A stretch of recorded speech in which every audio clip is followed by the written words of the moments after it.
नमस्कार, जय हिंद साथियों। एक बार फिर से स्वागत है आपका मेरे यूट्यूब चैनल स्टडी विद सागर में। आशा करता हूँ आप सभी लोग अच्छे होंगे और आपकी तैयारी अच्छी चल रही होगी। देखिए थंबनेल देख के आपको पता चल ही गया होगा कि उत्तराखंड पुलिस कांस्टेबल के जो आपका रिजल्ट आएगा, रिजल्ट के बाद आपका क्या-क्या आपकी जर्नी रहने वाली। यानी कि देखिए रिजल्ट आएगा, रिजल्ट के बाद आपका डॉक्यूमेंट वेरिफिकेशन होगा, डॉक्यूमेंट वेरिफिकेशन के बाद आपको मेडिकल के लिए बुलाया जाए। उसके बाद आपका फाइनल सिलेक्शन होगा। उसके बाद क्या आपकी जर्नी रहने वाली है, यानी कि आपकी ट्रेनिंग कैसी होगी, क्या-क्या ट्रेनिंग में होता है, आपको कितनी सैलरी मिलेगी, है ना? और आपको क्या-क्या सुविधाएँ मिलेंगी। जैसे पुलिस में आपको कैंटीन की भी सुविधा मिलती है, आवास भी आपको मिलता है। और कुछ बच्चे पूछ रहे थे कि सर अगर हमने एटीएस जॉइन करना है या फिर कमांडो जॉइन करना है या फिर कोई भी अलग पुलिस में जो भी विभिन्न शाखाएँ होती हैं, उनमें अगर आपने अपनी सेवाएँ देनी तो आप कैसे उनको जॉइन कर सकते हैं, ठीक है? तो इन सभी बिंदुओं पे हम लोग यहाँ पे डिटेल में चर्चा करेंगे, तो वीडियो आपके लिए इम्पोर्टेंट है, आप वीडियो को एंड तक ज़रूर देखिएगा। साथ में देखिए अगर आपके अ, इस इन सभी से अलग भी अगर आपका कोई क्वेश्चन है, तो प्लीज़ कमेंट बॉक्स में मेंशन ज़रूर करना। हम मैं कोशिश करूँगा उसका आपको अलग से जवाब दे सकूँ, ठीक है? तो थंबनेल आपने देख ही लिया होगा, इसमें हम लोग क्या-क्या बात करेंगे, एक बार हम लोग वो देख लेते हैं। देखिए डॉक्यूमेंट वेरिफिकेशन आपका जो होगा उसके बारे में बात करेंगे, मेडिकल आपका क्या कैसा होगा, तो उसके बारे में चर्चा करेंगे। फाइनल सिलेक्शन आपका होगा उस पे चर्चा करेंगे। जेटीसी और आरटीसी क्या होता है वो बात करेंगे। सैलरी आपको कितनी मिलेगी और सैलरी में क्या-क्या भत्ते आपको मिलते हैं, वो भी हम लोग यहाँ पे बात करेंगे। कैंटीन सुविधा की बात करेंगे लीव्स की यानी कि छुट्टी जो आपका इम्पोर्टेंट पार्ट है। एटीएस कमांडो अगर आपने जॉइन करना है, उसके बारे में भी हम लोग बात करेंगे। तो ये सारे इम्पोर्टेंट जो बिंदु हैं, उनको मैंने यहाँ पे नोट डाउन किया है और उसी पे हम लोग यहाँ पे बात करने वाले हैं, ठीक है? तो मेडिकल, डॉक्यूमेंट वेरिफिकेशन, ट्रेनिंग और मिलने वाली सुविधाएँ जैसे आवास, कैंटीन और छुट्टियों के बारे में हम लोग यहाँ पे डिस्कस करेंगे, ठीक है? तो सबसे रिक्वेस्ट करूँगा अगर आपने चैनल जॉइन नहीं किया है, उत्तराखंड के किसी भी एग्ज़ाम्स की तैयारी कर रहे हैं या करना चाहते हैं और कोई भी गाइडेंस अगर आपको चाहिए, कोई भी इन्फॉर्मेशन चाहिए तो प्लीज़ आप चैनल से ज़रूर जुड़ जाइएगा, ठीक है? तो ज़्यादा देर ना लेते हुए टू द पॉइंट हम लोग यहाँ पे बात करेंगे, ठीक है? तो देखिए जिन बच्चों का देखिए कट ऑफ की ऑलरेडी मैं वीडियो बना चुका हूँ, ठीक है? कट ऑफ जनरली मैं आपको एक बार थोड़ा-सा एक्सप्लेन कर देता हूँ। जनरल की 145, ईडब्ल्यूएस और ओबीसी की 142 से 143 और आपका एसटी की 138 और एससी की आपकी लगभग 136 137 के आसपास कट ऑफ रहेगी, ठीक है? तो डिटेल वीडियो मैं ऑलरेडी कट ऑफ के संबंध में बना चुका हूँ, तो आप उसको देख लीजिएगा। यहाँ पे मैं ज़्यादा उसके बारे में बात नहीं करूँगा, ठीक है? तो जो बच्चे देखिए मैं जो आपका अभी रिजल्ट जारी होगा, उसमें जो बच्चे क्वालीफाई करेंगे मेरिट के आधार पे उनको डॉक्यूमेंट वेरिफिकेशन के लिए बुलाया जाएगा, ठीक है? डॉक्यूमेंट वेरिफिकेशन में जितने भी डॉक्यूमेंट्स हैं, आपके वो फॉर्म भरने से पहले के बने हुए होने चाहिए, ये आप इंश्योर कर लीजिएगा। जिन बच्चों ने पहले उस समय देखिए हिल सर्टिफिकेट या फिर एससी, एसटी, ओबीसी नहीं लगाया, तो अब वो नहीं चलेगा, ठीक है? तो डॉक्यूमेंट वेरिफिकेशन में आप अपने सारे डॉक्यूमेंट्स तैयार कर लीजिएगा, कौन-कौन से डॉक्यूमेंट्स आपने लेके जाने हैं, उसको मैं एक बार यहाँ पे आपको बता देता हूँ, ठीक है?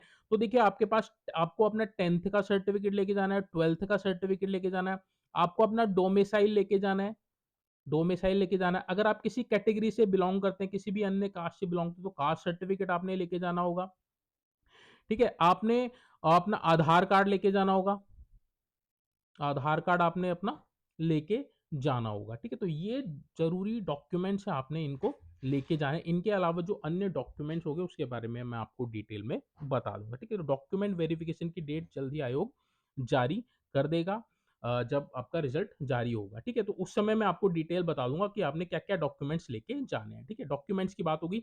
उसके बाद देखिए जो-जो बच्चे डॉक्यूमेंट्स वेरिफिकेशन में एलिजिबल पाए जाएँगे, क्योंकि कई बच्चे इसमें भी बाहर होंगे, डॉक्यूमेंट वेरिफिकेशन में भी बाहर होंगे कई बच्चे। 2000 पोस्टें हैं। अब जो बच्चे डॉक्यूमेंट वेरिफिकेशन वाली स्टेज को पार कर लेंगे, उसके बाद उनका क्या होगा, मेडिकल होगा, ठीक है? तो मेडिकल जनरली क्या होता है, इसमें देखिए ऐसा मेडिकल नहीं होगा कि आपने मेडिकल हॉस्पिटल से जाके मेडिकल बनवा ली। कई बार बच्चे पूछते हैं, तो आपने मेडिकल बनवा के लेके नहीं जाना है। जो पुलिस डिपार्टमेंट है, वह आपका मेडिकल करवाएगा, ठीक है? तो मेडिकल में हर एक चीज़ आपकी चेक होगी। आपका आँख, कान, नाक सब चीज़ आपकी यहाँ पे चेक होने वाली है, ठीक है? कई बच्चे बोल रहे थे कि सर मेरा ऑपरेशन हो रखा है। और तो कोई दिक्कत आएगी तो मेरे हिसाब से कोई दिक्कत नहीं आनी चाहिए, अगर आपने बहुत पहले कभी ऑपरेशन करा रखा है और अगर आपको इस समय कोई दिक्कत नहीं है, ठीक है? तो कोई आपको दिक्कत आने वाली नहीं है। एक बच्चा कह रहा था कि सर मेरे कान में छेद है, तो मैं ऑपरेशन करवा रहा हूँ, क्या मैं मेडिकल में बाहर हो जाऊँगा? तो आप मेडिकल में अगर आप ऑपरेशन ठीक रहता है, अगर आपको कोई दिक्कत नहीं है, तो आप मेडिकल में बाहर नहीं होंगे, ठीक है? तो मेडिकल में आपका देखिए हर एक चीज़ होती है। मेडिकल में आपका कलर ब्लाइंडनेस चेक किया जाता है। आपके जो आपके पैर हैं, वो चेक किए जाते हैं। सपाट घुटना, है ना? सपाट पैर वहाँ पे चेक किए जाते हैं। कहीं आपका पैर जो है वो सपाट तो नहीं है, तो ये चीज़ चेकिंग होती है वहाँ पे। तो आप देख लीजिएगा कि आपके जो पैर हैं वे उनके आपके जो घुटने वे चिपक रहे हैं या नहीं चिपक रहे हैं और आपके जो पैर सपाट हैं या नहीं है, ठीक है? इनकी जो ट्रिक है अगर आपको नहीं पता तो मैं ऑलरेडी एक मेडिकल के संबंध में डिटेल वीडियो मैंने बनाई है, उसका भी मैं लिंक डिस्क्रिप्शन में दे दूँगा, तो आप वहाँ से देख लीजिएगा कि मेडिकल में प्रॉपर क्या-क्या होता है, ठीक है? तो उसके बाद आपका मेडिकल होगा। जो बच्चे मेडिकल क्वालीफाई करेंगे, अधिकतर देखिए ज़्यादा इतना टफ मेडिकल नहीं होता है, जैसे आर्मी-वार्मी जैसा नहीं होता, तो मेडिकल आप कर लेंगे क्वालीफाई, अगर आपको ज़्यादा बड़ी कोई समस्या नहीं है तो, ठीक है? तो मेडिकल से डरने की ज़रूरत नहीं है, मेडिकल आप कर लेंगे, ठीक है? अब उसके बाद देखिए फाइनल सिलेक्शन होगा। फाइनल सिलेक्शन होगा, मेडिकल के बाद आपकी फाइनल मेरिट लिस्ट जारी की जाएगी जिसमें 2000 बच्चों का फाइनल सिलेक्शन होगा, ठीक है?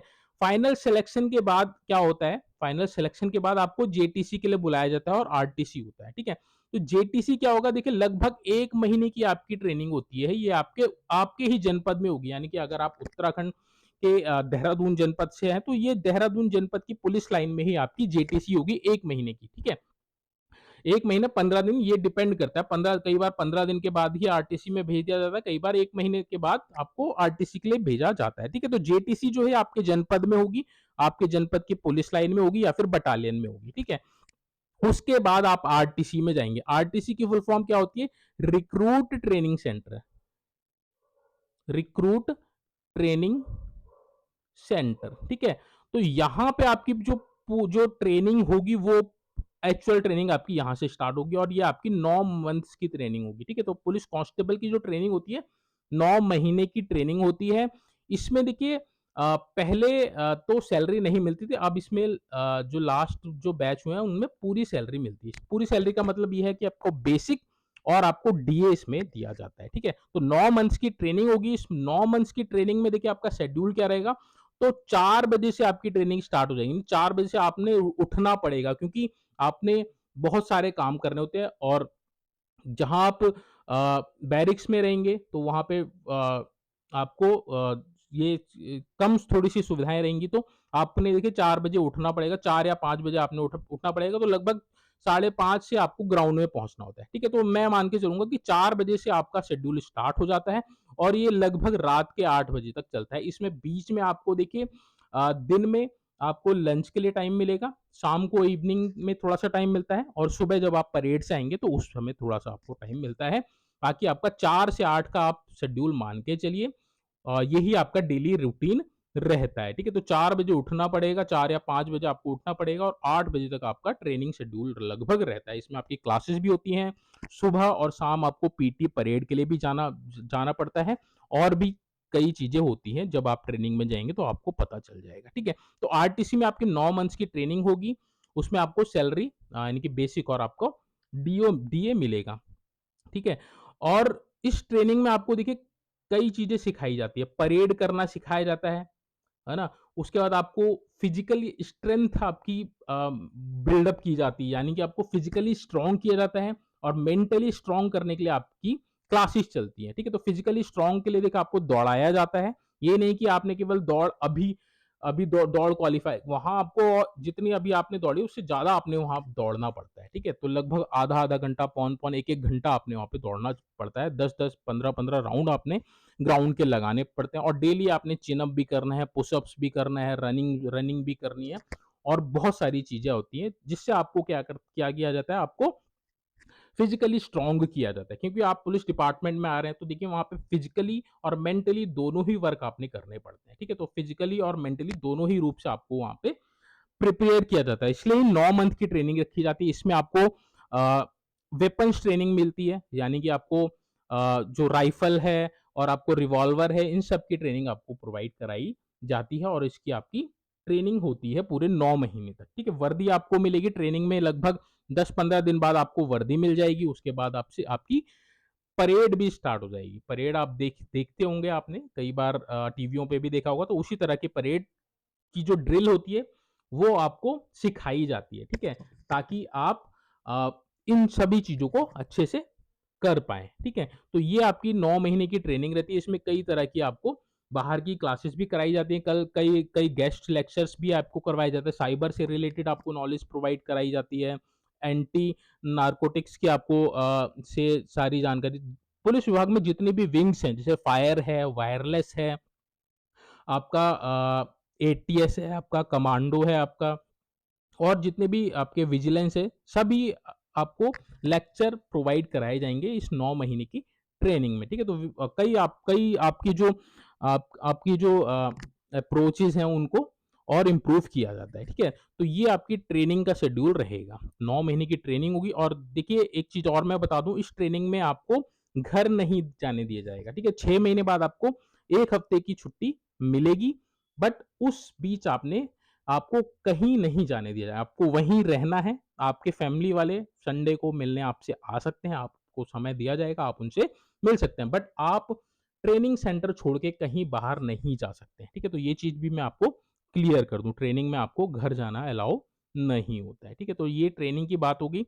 अब हम बात करते हैं सैलरी की, तो सैलरी जैसे मैंने आपको बता ही दिया है, सैलरी जो आपका पुलिस कांस्टेबल का जो ग्रेड पे है कितना है 2000 ग्रेड पे है, ठीक है?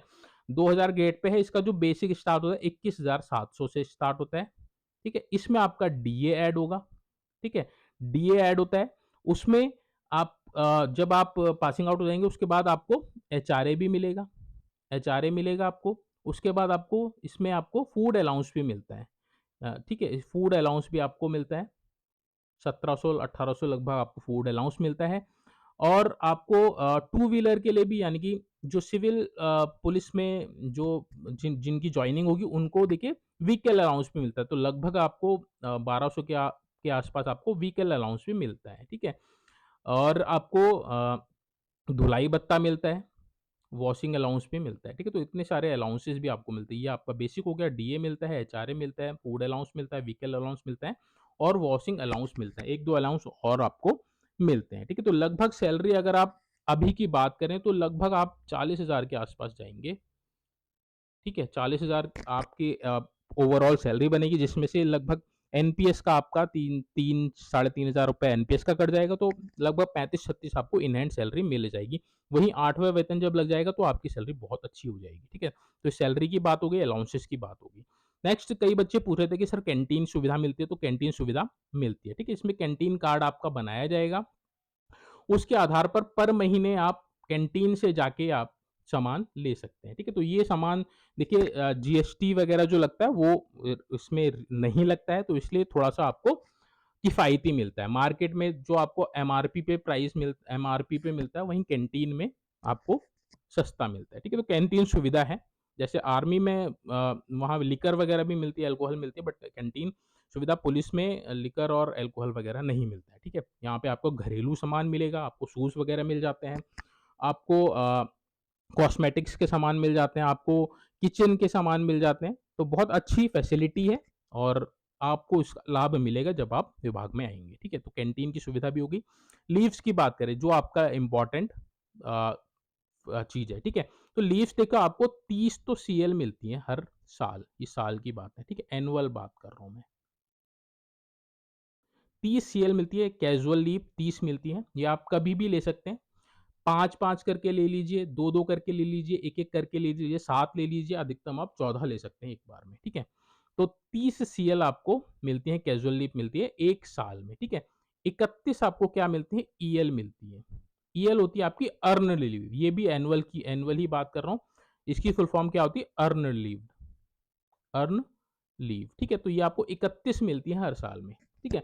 आप इसको अधिकतर लोग क्या करते हैं जो कभी आपको कोई मेडिकल इमरजेंसी है या कोई लंबी छुट्टी है, स्टडी वगैरह के लिए चाहिए तो आप ईएल उस समय ले लेते हैं, ठीक है? तो कैज़ुअल लीव अ, तो 30 मिलती है, ईएल आपको 31 मिलती है और ईएल का फ़ायदा ये है कि अगर आप नहीं लेना चाहते हैं, आप तो आपकी ये ऐड ऑन होती रहेंगी। सीएल क्या होगा, हर साल के एंड में मान लिया अगर आपने 30 में से 25 ही काटी, 5 आपकी रहेंगी, तो वो 5 आपकी वेस्ट हो जाएँगी, ठीक है? वो ऐड ऑन नहीं होंगी। बट जो ईएल है, ईएल आपकी ऐड ऑन होंगी, यानी कि अगर आपने इस साल 31 में से कोई भी ईएल नहीं रही, तो नेक्स्ट आपको 31 अगले साल मिलेंगी, और ये पिछले साल की भी 31 उसमें ऐड हो जाएँगे, यानी कि आपकी कितनी हो जाएँगी, 62 हो जाएँगी। ऐसी ऐड ऑन होती रहती हैं, जब तक आप इनको अवेल नहीं करते हैं, ठीक है? तो ये आपकी खत्म नहीं होंगी, तो इस चीज़ का ये आपको फ़ायदा है। कभी आगे जाके आपको कभी 100 दिन की छुट्टी लेनी है, 150 दिन की लेनी है, तो आप ईएल में से ले सकते हैं, अगर आपकी ईएल अवेलेबल है तो, ठीक है? ये हो गई ईएल। उसके बाद देखिए फीमेल्स को मैटरनिटी लीव मिलती है, और जो पुरुष होते हैं उनको पैटर्निटी लीव मिलती है। 15 दिन की पैटर्निटी लीव मिलती है 2 बच्चों के लिए, ठीक है? जब आपका कभी बेबी होता है, तो आप जिस दिन आपका बेबी हुआ उससे 6 महीने के अंदर-अंदर आपको 15 दिन की पैटर्निटी लीव आप ले सकते हैं, ठीक है? तो मेल्स को पैटर्निटी लीव मिलती है, फीमेल्स को मैटरनिटी लीव आपकी मिलती है, ठीक है? तो 2 बच्चों के लिए ये मिलती है। कभी जैसे रिवॉर्ड स्लीव भी मिलती है, आरएल बोला जाता है उसको, रिवॉर्ड स्लीव मिलती है। कभी आपने कोई बहुत अच्छा काम किया, जैसे कभी कुंभ मेला होता है या कुछ होता है, तो उस समय क्या होता है कि जितने भी फोर्स मेले में लगा है या कोई विशेष ड्यूटी में लगा है, तो वहाँ की प्रशासन द्वारा आरएल की घोषणा की जाती है, यानी कि रिवॉर्ड लीव की घोषणा की जाती है। जनरली 3 दिन या फिर 5 दिन या फिर 7 दिन रहती है, तो आपको ये भी मिल सकती है, ठीक है? तो ये डिपेंड करता है। तो ये हो गई लीव्स की बात। उसके बाद देखिए कई बच्चे पूछ रहे थे कि सर एटीएस में जाना है, कमांडो में जाना है, ठीक है? तो एटीएस क्या होता है? Anti terrorist squad, anti terrorist squad, ठीक है? कमांडो भी बोला जाता है। आपने देखा होगा कि उत्तराखंड में ब्लैक कलर की आपके उसमें देखा होगा, यूनिफ़ॉर्म में देखा होगा, और गन उनके शोल्डर्स पे रहती है, ठीक है? तो वो एटीएस ही होता है, एटीएस और कमांडो, एंटी टेररिस्ट स्क्वाड। इसमें देखिए बीच-बीच में माँग आती रहती है कि कभी एटीएस का कोर्स होने वाला होता है, तो आपके जो भी आप जहाँ पे भी आपकी पोस्टिंग होगी, जनपद में होगी या बटालियंस में होगी, तो वहाँ पे अ, जो लेटर है, मान लिया 30 पोस्टें आई हैं आपकी एटीएस के लिए, तो उसके लिए माँग आती है, तो आप अपने जनपद से अपनी बटालियन से अपना नाम दे सकते हैं इस कोर्स को करने के लिए। उसकी कुछ एलिजिबिलिटी होती है। अ, जैसे कि अगर आपकी 5 साल की सर्विस हो गई है, आपकी उम्र 40 वर्ष से कम है, तो आप एटीसी कमांडो के लिए अप्लाई कर सकते हैं। उसमें आपका एक फिज़िकल टेस्ट भी होता है, ठीक है? वो एक फिज़िकल टेस्ट आपने पास करेंगे, उसके बाद आपका एटीएस के लिए सिलेक्शन होगा, उसके बाद आपको ट्रेनिंग करवाई जाएगी स्पेशल इसके लिए, उसके बाद आप एटीएस में जॉइन कर लेंगे, ठीक है? तो ईज़िली आप जा सकते हैं, कोई दिक्कत नहीं है। जो बच्चे पूछ रहे थे कि सर एटीएस कमांडो में कैसे जाना है, ठीक? तो माँग आती है, आप अप्लाई कीजिएगा, अगर आप फिज़िकली फिट हैं, आपने फिज़िकल क्वालीफाई कर लिया वो, तो आप एटीएस की ट्रेनिंग करेंगे, उसके बाद आप एटीएस का जो ग्रुप होता है, उसको आप जॉइन कर लेंगे, ठीक है? इसको कमांडो भी बोला जाता है। और भी कई समय-समय पे देखिए माँग आती रहती है, आपने वीआईपी कोर्स करना है, तो वीआईपी कोर्स की माँग आती है।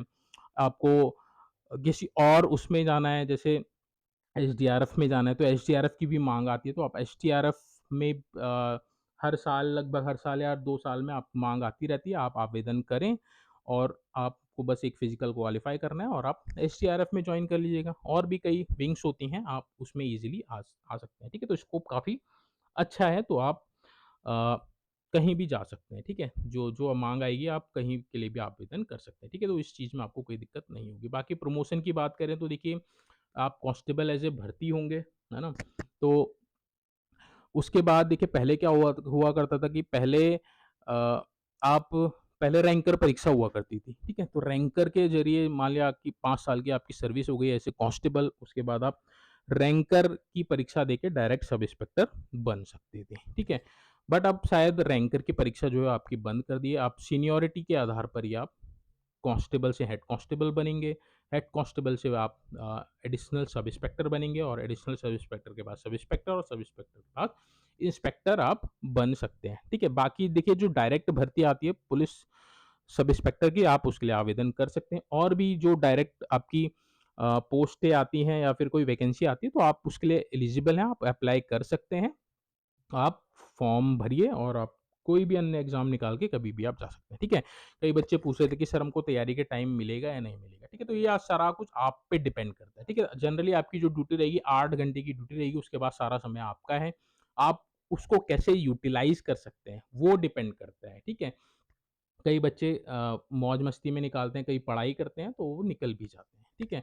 तो पढ़ाई के लिए आपके पास पर्याप्त समय में 24 घंटे में से आप 8 घंटे निकालेंगे, तो उसके बाद भी आपके पास 16 घंटे बचते हैं, तो 4-5 घंटे आप ईज़िली पढ़ाई के लिए निकाल सकते हैं। कुछ ड्यूटी हैं जिसमें थोड़ा-सा अ, हार्ड ड्यूटियाँ हैं, तो वहाँ थोड़ा-सा समय आपको कम मिल सकता है, बट अगर आपके पास कैपेबिलिटी है, तो आप ईज़िली कोई भी अन्य एग्ज़ाम निकाल सकते हैं, ठीक है? तो आप देखिए ये सारी चीज़ें मैंने यहाँ पे आपको बता दी हैं, इसके अलावा अगर आपका कोई भी डाउट होगा तो प्लीज़ कमेंट बॉक्स में मेंशन ज़रूर कीजिएगा।